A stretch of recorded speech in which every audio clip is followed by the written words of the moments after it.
नमस्कार दोस्तों, गार्गी क्लासेस पर आपका स्वागत है। डेट आज की 25 मई 2023। देख लेते हैं इंडियन एक्सप्रेस के एक्सप्लेन पेज से इंपॉर्टेंट आर्टिकल्स जो अभी हम इस वीडियो में डिस्कस करेंगे।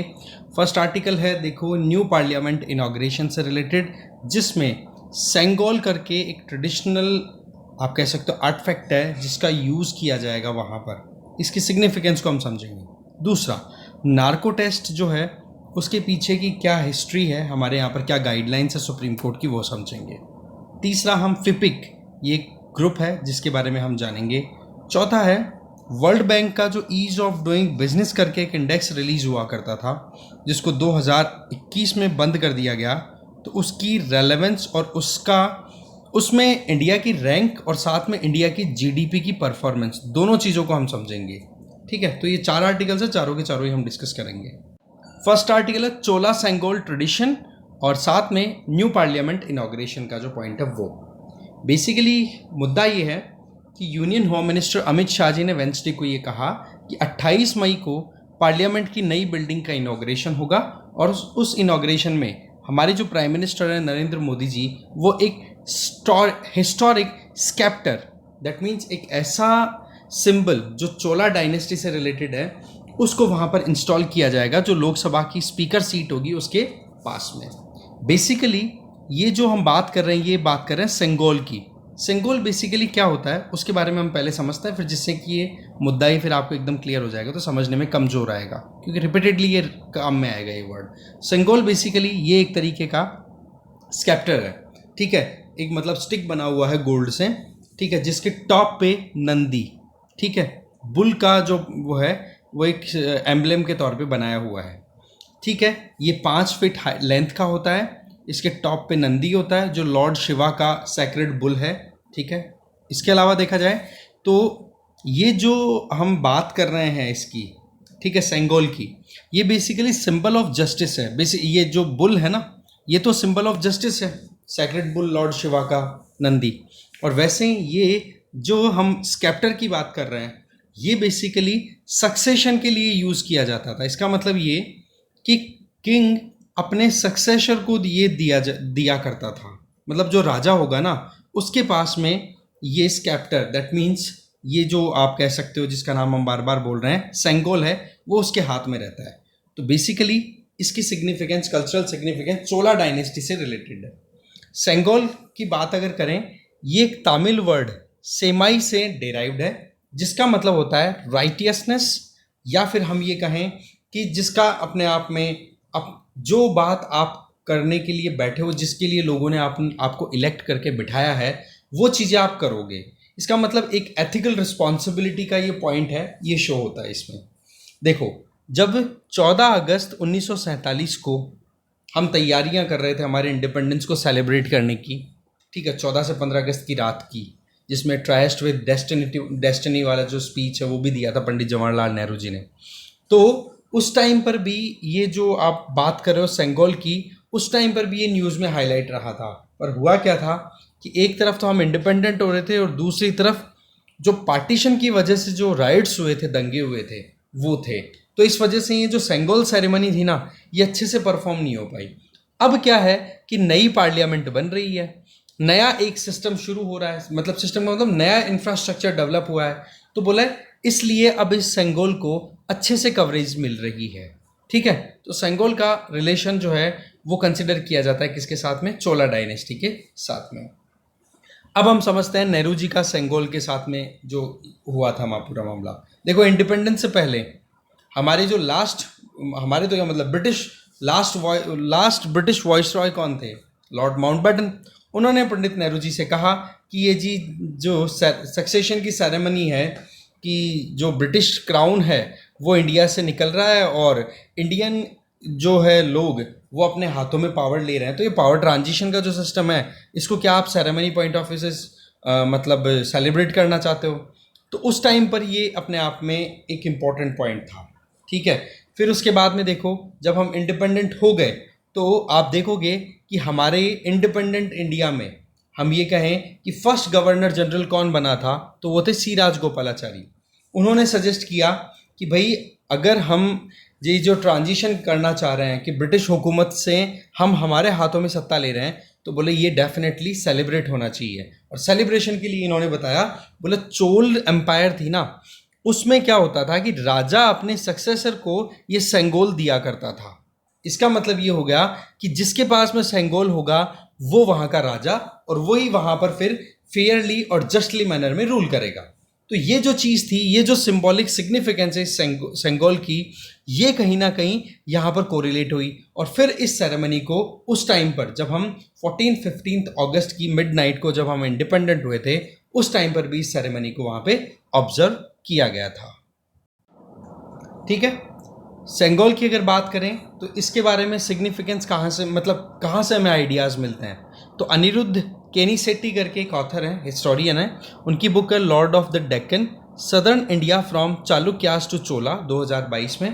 तो उन्होंने इंडियन एक्सप्रेस में बताया कि सी राजगोपालाचारी जी जो थे, उन्होंने तमिलनाडु के कई एरियाज़ को एक्सप्लोर किया। ठीक है, और वहाँ पर फिर जो तंजौर डिस्ट्रिक्ट है, वहाँ पर इसके ये जो हम सेंगोल की बात कर रहे हैं उसकी जो सिग्निफिकेंस है उसका पता पड़ा। फिर उस चीज़ को वहाँ पर कि बोले सक्सेशन के लिए ये सेंगोल का जो सिंबल है बहुत बढ़िया है, और यही चीज़ जो है यहाँ पर देखी जा रही है। तो अब क्या है कि देखो सक्सेशन तो चेंज नहीं हो रहा है, पर हाँ जब हम इंडिपेंडेंट हुए थे तब हमारे पास में इंफ्रास्ट्रक्चर वही था जो इंफ्रास्ट्रक्चर अंग्रेज़ों ने तैयार किया था। बोले अंग्रेज़ों के ज़माने की बनी हुई बिल्डिंग से अब हम नई हमारी खुद की बनाई हुई बिल्डिंग में एंटर हो रहे हैं, तो बोले ये सेरेमनी एक बार फिर से ऑब्जर्व होनी चाहिए। इसी पॉइंट ऑफ व्यू से ये सेंगोल जो स्केप्टर है ये अपने आप में न्यूज़ में आ गया। ठीक है, एक चीज़ यहाँ पर है, एक स्पेशल सॉन्ग भी है जिसका नाम है कोल्लेरू पडिगम। ठीक है, जो 7th सेंचुरी के टाइम पे तमिल सेंट, जिनका नाम यहाँ पर आप देख सकते हो थिरुगनाना सबंदार, उन्होंने ये गाना बनाया था। और इनका ये गाना कब था, जब ये सेरेमनी होगी ना सेंगोल वाली, उस टाइम पर चलाया गया था। कब, जब हम इंडिपेंडेंट हुए थे उस टाइम पे। तो इस गाने की सिग्निफिकेंस भी है वहाँ पे।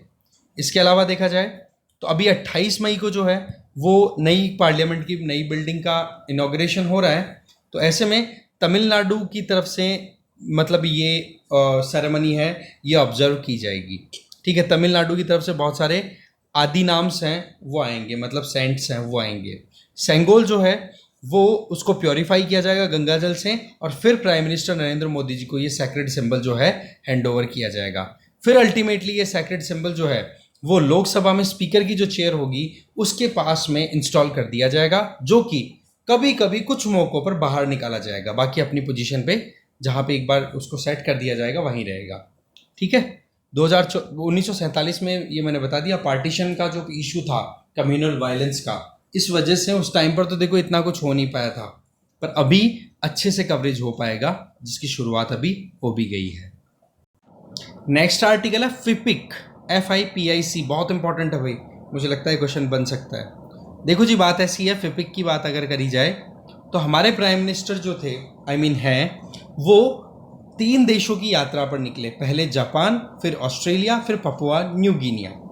ये जापान की समिट हुई G7 की, उसमें पार्टिसिपेशन हो गया, ऑस्ट्रेलिया की विजिट हो गई, और पपुआ न्यू गिनिया में उन्होंने एक फोरम जिसका नाम है, फोरम का मतलब एक ग्रुप जिसका नाम है forum for India Pacific island cooperation, FIPIC summit जो है वो भी अटेंड की। FIPIC basically prime minister Narendra Modi ji 2014 में पपुआ न्यू गिनी, फिजी की यात्रा पे जाते हैं, पपुआ न्यू गिनी नहीं फिजी की यात्रा पे जाते हैं, तब उन्होंने वहाँ पर इस ग्रुप को स्टैब्लिश किया था, जिसमें 14 आइलैंड कंट्रीज़ पार्टिसिपेट करते हैं, जिनके नाम यहाँ पर देख सकते हो, Cook island, Fiji, Kiribati, Marshall island, Micronesia, Nauru, Niue, Palau, Papua New Guinea, Samoa, Solomon island, Tonga, Tuvalu, Vanuatu. ये सारे जो स्टेट्स हैं ना, ये कंट्रीज़, ये छोटे छोटे आइलैंड कंट्रीज़ हैं जो कि पैसिफिक ओशन में ऑस्ट्रेलिया के नॉर्थ ईस्ट वाले रीजन में लोकेटेड है, जिनको पॉलिनेशिया, माइक्रोनेशिया इन नामों से जाना जाता है। ठीक है, फिपिक की अगर बात करें इसके पीछे का आइडिया, देखो ये छोटे छोटे कंट्रीज़ हैं नो डाउट, और इंडिया से दूरी भी बहुत है इन कंट्रीज़ की, पर फिर भी छोटे कंट्रीज़ होने के बावजूद भी सीधी बात है इंटरनेशनल जो लॉज हैं वो तो हर कंट्री के लिए बराबर हो, चाहे एरिया वाइज आप कितने बड़े हो कितने छोटे हो, कोई फ़र्क नहीं पड़ता। तो होता क्या है कि इन कंट्रीज़ का जो एक्सक्लूसिव इकोनॉमिक जोन है ना वो बहुत बड़ा है। छोटा सा आइलैंड कंट्री है, अब आइलैंड कंट्री है तो भी कंट्री तो है ही ना, तो वहाँ से उनका जो टेरिटोरियल वाटर्स हैं, उनका खुद का जो वाटर, आसपास का जो कोस्टल एरिया में पानी है, जो ओशन है, उससे लेकर के 200 नॉटिकल माइल की डिस्टेंस तक का जो एरिया है, वो सारा का सारा उन आइलैंड कंट्रीज के अंडर में ही आता है, जिसको एक्सक्लूसिव इकोनॉमिक जोन बोला जाता है। जो कि अगर हम नॉटिकल माइल्स को कन्वर्ट करें माइल्स में तो 230 माइल्स तक हो जाएगा, और किलोमीटर मानो तो 370 किलोमीटर तक का हो जाएगा। तो इससे क्या है कि ये छोटे छोटे कंट्रीज के जो आइलैंड्स है ना, इनसे 200-370 किलोमीटर तक की डिस्टेंस का एरिया भी है ना, वो कवर हो जाता है। तो आप खुद समझो कि वहां पर मिलने वाले बायोटिक और एबायोटिक जितने भी रिसोर्सेज हैं, उन पे एक्सक्लूसिव उनका अधिकार है। तो इंडिया इनके साथ रिलेशन बना करके पैसिफिक ओशन में एक्सप्लोरेशन कर सकता है कि नहीं, ये एक अपने आप में इंपॉर्टेंट पॉइंट बन जाता है इस फिपिक ग्रुप के पीछे। इंडिया का मेन फोकस है कि यहाँ पर एक बहुत इंपॉर्टेंट रोल प्ले करना और इनकी स्ट्रेटेजिक ऑटोनॉमी को मेंटेन करना, क्योंकि चाइना पैसिफिक रीजन में इन छोटे कंट्रीज में पैसा इन्वेस्ट करके अपनी पुलिस मिलिट्री को डिप्लॉय करके इन पे कंट्रोल बनाना चाहता है। तो इंडिया एक तरीके से उनकी सॉवरेनिटी को मेंटेन करने की पूरी कोशिश कर रहा है। इसका मतलब अगेन चाइना को काउंटर करने का ये पॉइंट यहाँ पे बन गया। ठीक है जी, तो ये फिपिक के बारे में आप जरूर एक बार समझोगे। फिपिक की अगर बात करें तो इंडिया के इन पैसिफिक आइलैंड कंट्रीज के साथ में ट्रेड कितना है, लगभग $570 मिलियन का, और उसमें भी अगर हम देखें तो plastic, pharmaceutical, sugar, mineral fuel और इनके अंदर हम ट्रेड ज़्यादा करते हैं। इसके अलावा पपुआ न्यू गिनिया जो है, इसके साथ में सबसे ज़्यादा ट्रेड होता है अगर हम वैल्यू टर्म्स में कंसिडर करें तो। ठीक है, आगे चलते हैं। नेक्स्ट आर्टिकल है legal question in narco test. Basically क्या है कि आपको पता है रेसलर्स अभी प्रोटेस्ट पे बैठे हुए हैं और इनकी डिमांड ये है कि भाई जो रेसलर फेडरेशन ऑफ इंडिया के प्रेसिडेंट ब्रिजभूषण शरण सिंह है, बोले उनके खिलाफ में कार्रवाई होनी चाहिए। बोले उन्होंने सेक्सुअल हैरेसमेंट किया है जो भी प्लेयर्स हैं उनका, ठीक है, फीमेल प्लेयर्स मेनली।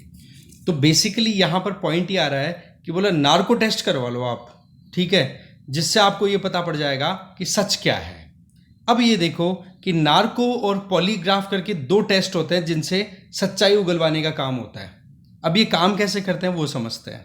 देखो, नार्को टेस्ट एक तरीके का ड्रग इंजेक्शन बेस्ड टेस्ट होता है जिसमें जो भी अक्यूज्ड है उसकी बॉडी में वो ड्रग इंड्यूस किया जाता है, इंजेक्ट किया जाता है, और फिर वो ड्रग जो है वो इंडिविजुअल को हिप्नोटिक या फिर सेडेटेड स्टेज पे ले जाता है। इसका मतलब कि ब्रेन जो है वो एक तरीके से इमेजिन करना छोड़ देता है, इमेजिनेशन पावर जो है वो खत्म हो जाती है जब वो दवाई दी जाती है। दवाई कौन सी है वो बताएंगे अभी, ठीक है। और उसके बाद में जो कुछ भी पूछा जाता है तो उसमें वो इमेजिन करने की क्षमता, मतलब झूठ बोलने के लिए अगर कोई सोचे, कोई स्टोरी बनाने की कोशिश करे तो वो बात खत्म हो जाती है।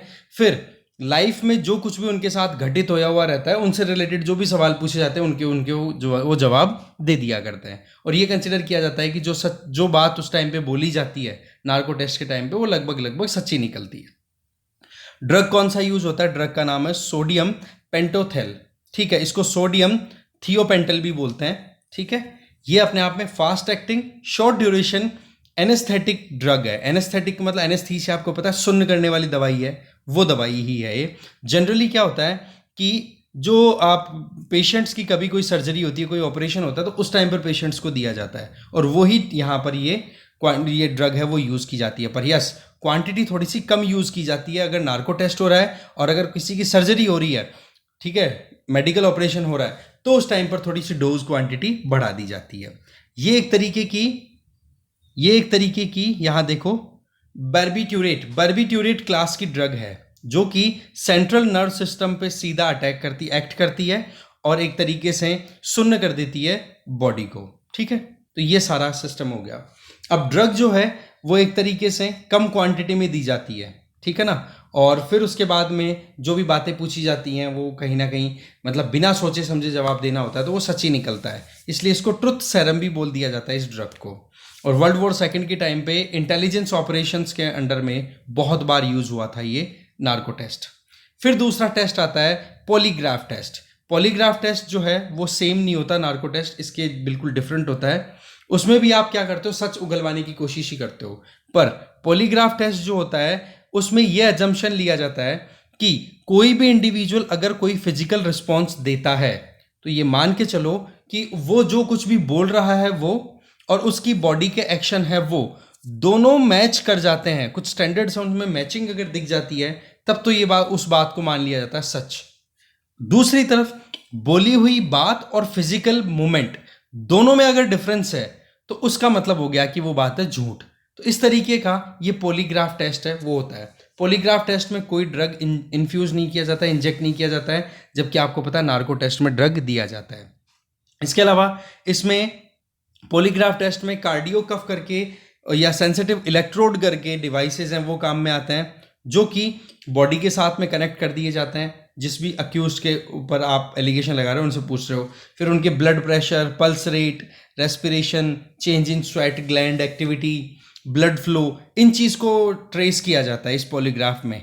फिर देखा जाता है कि बोली हुई बात को लेकर के बंदा कितना कंफर्टेबल है। अगर वहीं पर भी ये जो भी चीज़ें ट्रेस हो रही है पॉलीग्राफ टेस्ट में, इनमें कहीं पे गड़बड़ या चेंजेस देखने को मिलते हैं तो पता पड़ जाता है कि मामला झूठ का है।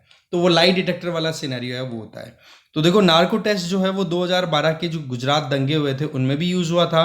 इसके अलावा मुंबई अटैक में जो 26/11 का जो अटैक था जिसमें वो आतंकवादी अजमल कसाब पकड़ा गया था, उसका भी नार्को टेस्ट कराया था।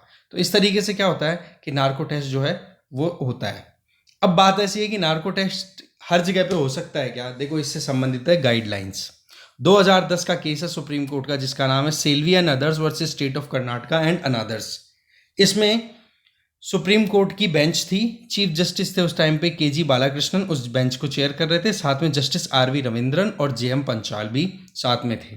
और इन्होंने ये कहा कि भाई अगर नार्को टेस्ट आप करते हो, लाई डिटेक्टर अगर आप यूज करते हो किसी भी इन्वेस्टिगेशन में, तो उसमें अक्यूज्ड की कंसेंट लेना जरूरी है। मतलब जिस इंडिविजुअल के ऊपर आप नार्को टेस्ट करना चाहते हो उसकी अप्रूवल मिलना जरूरी है, उसकी सहमति के आधार पर ही आप इसको यूज कर सकते हो। कोर्ट ने इन गाइडलाइंस को क्या बोला? Guideline for the administration of polygraph test on accused. इसमें नेशनल ह्यूमन राइट्स कमीशन ने 2000 में अपनी एक रिपोर्ट पब्लिश की थी और उसी के बेसिस पे ये गाइडलाइंस सुप्रीम कोर्ट के द्वारा फाइनली मतलब फाइनलाइज की गई और बोला कि इन गाइडलाइंस को आप स्ट्रिक्टली फॉलो करोगे। ठीक है, इसका मतलब ये हो गया कि वहां पर वॉलंटियर अप्रूवल होना चाहिए। अक्यूज्ड चाहता है कि नहीं कि उसके खिलाफ में आप ये लाई डिटेक्टर या फिर नार्को टेस्ट या पॉलीग्राफ टेस्ट आप करते हो तो उसकी सहमति होनी जरूरी है। आप जोर जबरदस्ती नहीं कर सकते उनके साथ। और इसके अलावा आपको पता है कि आर्टिकल 20 उसका जो 3rd क्लॉज है वो क्या कहता है कि आप किसी भी इंडिविजुअल को उसी के खिलाफ गवाही देने के लिए प्रेशराइज नहीं कर सकते। इसका मतलब कि आपका ये अधिकार है राइट अगेंस्ट सेल्फ इंक्रिमिनेशन, और कॉन्स्टिट्यूशन के बेसिस पे ये सीधा दिया हुआ है कि एक इंडिविजुअल की बिना किसी सहमति के उसकी बॉडी में अगर आप कोई भी छेड़छाड़ करते हो तो उस पर्सन की वो एक तरीके से डिग्निटी और लिबर्टी का वायलेशन भी है। तो बोले ये चीज़ कहीं ना कहीं वायलेट नहीं होनी चाहिए। एक इंडिविजुअल का अगर नार्को टेस्ट आप करना चाहते हो, ड्रग उसकी बॉडी में इंजेक्ट करना चाहते हो, उसका जो पॉलीग्राफ टेस्ट करना चाहते हो, तो बोलो पहले उससे सहमति लेनी ज़रूरी है। ठीक है, 2013 में 2014 में केसेस आए जिनमें सुप्रीम कोर्ट ने इन्हीं गाइडलाइंस को फॉलो करते हुए कहा। अब सवाल ये है कि 2010 से पहले भी तो नार्को टेस्ट का भी यूज़ हुए होंगे ना, उस टाइम पर क्या हुआ? देखो 2010 से पहले 2006 का एक केस आया मद्रास हाई कोर्ट में। केस का नाम है दिनेश डालमिया वर्सेस स्टेट, जिसमें साफ साफ ये कह दिया कि बोला बंदा कोऑपरेट ही नहीं कर रहा है, अक्यूज जो है वो कोऑपरेट ही नहीं कर रहा है कि भाई इन्वेस्टिगेशन प्रॉपर हो सके। तो बोला ऐसी परिस्थितियों में ये कंपल्शन हो गया कि इन्वेस्टिगेटिंग एजेंसीज हैं वो उससे साइंटिफिक मेथड्स का यूज़ करके उससे सच उगलवा सके, तो अलाउ किया था इस केस में। 2008 में दिल्ली हाई कोर्ट में केस आता है Shri Shailendra Sharma versus state and another. इस केस में कोर्ट ने ये कह दिया कि सोसाइटी में क्राइम इतने बढ़ चुके हैं और बोले क्राइम बढ़ने के पीछे एक कारण बताया जा रहा है कि प्रॉपर इन्वेस्टिगेशन नहीं हो पा रहा है कि कौन किसका तो अधिकार वायलेट हो रहा है, किसका मतलब क्रिमिनल इन्वॉल्वमेंट ज़्यादा है। तो बोला लोगों के कॉन्स्टिट्यूशनल राइट और सोसाइटी की लॉ एंड ऑर्डर को मेंटेन करने के लिए बोले इन्वेस्टिगेशन की ज़रूरत पड़ती है। तो बोले यहाँ पर टेस्ट को अलाउ किया गया था। ठीक है जी। इसके अलावा देखा जाए तो एविडेंशियरी वैल्यूज़ क्या रहती है टेस्ट की। देखो इसमें ये बताया जा रहा है कि नार्को टेस्ट के टाइम पर अगर कोई भी सवाल पूछे जाते हैं, आप ये समझना इस बात को, नार्को टेस्ट के टाइम पे कोई भी सवाल पूछे जाते हैं और अक्यूज के द्वारा उस टाइम पे जो भी जवाब दिए जाते हैं उन जवाबों को रिकॉर्ड कर लिया जाता है। अब उन जवाबों को तो हो सकता है कि सच ना माना जाए, पर उन जवाबों में दिए हुए कुछ ऐसे हिंट होंगे जिनके बेसिस पे इन्वेस्टिगेशन में हेल्प मिल सकती है। मान लो कि किसी अक्यूज से कोई सवाल पूछवाना था, मान लो किसी जगह के बारे में या कोई फिजिकल पीस, कोई टुकड़ा है किसी भी चीज का, उससे संबंधित उसने बोल दिया, बोले ये टुकड़ा पड़ा था वहां पे, और उस टुकड़े से संबंधित इन्वेस्टिगेशन जब किया और वो टुकड़ा वहीं मिल गया, तो अब आप देखो कि जो बात उसने बोली वो तो चलो ठीक है कि उसके खिलाफ में नहीं यूज होगी, पर वो जो फिजिकल एविडेंस वहां पे कलेक्ट हो गया ना, उसकी कन्फेशन, उसकी कही हुई बात के बेसिस पे, तो बोला वो फिर एक एविडेंस का काम कर जाता है, वो एक वैलिड एविडेंस कंसिडर किया जाता है। तो नार्को टेस्ट जो है ना, इसके लिए section 27 of evidence act of 1872 में प्रोविजन किया हुआ है कि आप साइंटिफिक मेथड्स के बेसिस पे अक्यूज से कोई सवाल जवाब करते हो और अक्यूज जो भी स्टेटमेंट देता है और उन स्टेटमेंट से अगर आपको कोई भी फिजिकल एविडेंस सर्च आउट करने में हेल्प मिलती है, तो वो फिजिकल एविडेंस जो भी मिलेंगे वो आपकी हेल्प कर सकते हैं इन्वेस्टिगेशन में, उनको एक वैलिड एविडेंस के तौर पर कंसिडर किया जा सकता है। तो इस तरीके से क्या है कि नार्को टेस्ट का पूरा सिनेरियो है हमारे देश में। लास्ट आर्टिकल है डूइंग बिजनेस, और इसमें रैंक और इसमें जो स्कोर बनता है उससे क्या मतलब है। देखो, वर्ल्ड बैंक के द्वारा ये ease of doing business rank है वो रिलीज की जाती रही है। 2018 में जब रैंक रिलीज हुई थी तो पता पड़ा कि इंडिया टॉप 50 कंट्रीज में आ गया। उस टाइम पर हमारे डिमोनेटाइजेशन भी इंप्लीमेंट हो चुका था, गुड्स एंड सर्विस टैक्स भी चल रहा था, जीएसटी भी इंप्लीमेंट हो गया था, और medium and small enterprises sector जो है उस पर बहुत असर भी पड़ा था, पर उसके बावजूद भी इंडिया की रैंक जो है वो इम्प्रूव हुई थी। तो यहाँ पर बात यह है कि एक तरफ तो हमारी इकोनॉमी जो है वो अच्छा परफॉर्म नहीं कर रही थी, दूसरी तरफ ईज ऑफ डूइंग बिजनेस में रैंक हमारी इम्प्रूव हुई। देखा जाए तो इंडियन इकोनॉमी जो 2016-17 में लगभग 8% की रेट से ग्रो कर रही थी, वो 2019-20 में 4% पे आ गई थी। उसके बावजूद भी इंडिया की जो रैंक है वो इस, आप कह सकते हो, इसमें ईज ऑफ डूइंग बिजनेस में जो है इम्प्रूव हुई थी। उस टाइम पर 2018 की बात की जाए तो वर्ल्ड बैंक के चीफ हुआ करते थे इकोनॉमिस्ट पॉल रॉमर। उन्होंने अपने एक इंटरव्यू में कहा कि ईज ऑफ डूइंग बिजनेस में मैनिपुलेशन बहुत सारे होते हैं और उन मैनिपुलेशंस की वजह से बोला एक्यूरेट रैंकिंग नहीं दी जा रही है। ठीक है, फिर उन्होंने वर्ल्ड बैंक से रिजाइन कर दिया और उनको नोबेल प्राइज भी मिला था फिर बाद में इकोनॉमिक्स में। और 2021 में आते आते तो वर्ल्ड बैंक ने ease of doing business ranking को पब्लिश करना भी बंद कर दिया क्योंकि एलिगेशंस लगने लग गए थे। अब इंडिया का जो केस है उसमें क्या है कि जीडीपी अच्छा परफॉर्म नहीं कर रही है, एम्प्लॉयमेंट जनरेट हो नहीं पा रहे हैं, पर कैपिटा इनकम है वो अच्छी नहीं है, बोलो उसके बावजूद भी इंडिया की रैंक जो है इंप्रूव होकर के टॉप 50 में आ जाता है। तो सवाल ये है कि रैंक का कोई वजूद भी है कि नहीं। तो इसमें देखो सिंपल सा एक पॉइंट जो आता है वो ये कि एक तो क्या है कि इंडिया की रैंकिंग के लिए इंडिया में पूरे देश में सर्वे नहीं होता है, केवल 2 जगह मुंबई और दिल्ली, इन जगहों पर सर्वे होता है और उसी के बेसिस पर आप रैंक डिक्लेयर करते हो। तो एक तो बोले सैंपल साइज बहुत छोटा है। दूसरा सवाल यह आता है कि जब कभी भी ईज ऑफ डूइंग बिजनेस की रैंकिंग रिलीज होती है तो उसमें 2 चीजें आती है, स्कोर, एक होती है रैंकिंग। तो बोले स्कोर ज्यादा इंपॉर्टेंट हो जाए बजाय की रैंकिंग के, कि एक कंट्री कितना परफॉर्म कर रहा है, कितना अच्छा परफॉर्म कर रहा है, उसमें अलग अलग इंडिकेटर्स के बेसिस पे अगर आप स्कोर देते हो ना कि हाँ 10 में से या 100 में से इतने नंबर आ रहे हैं, वो चलेगा। पर दूसरी तरफ आप किसी कंट्री की रैंकिंग को इंप्रूव होते हुए देखोगे तो उससे मैटर नहीं करेगा। कैसे? मान लो बहुत सारे कंट्रीज है, 100 कंट्रीज की हम लिस्ट बना लेते हैं, उन 100 कंट्रीज में सबको अपना अपना स्कोर दे दिया उनकी इकोनॉमिक इंडिकेटर की परफॉर्मेंसेस के बेसिस पे। अब होता क्या है कि मान लो कि इंडिया का जो रैंक है वो आ रहा है 50वां, एक बार मान लो, ठीक है, 50वीं रैंक आ रही है।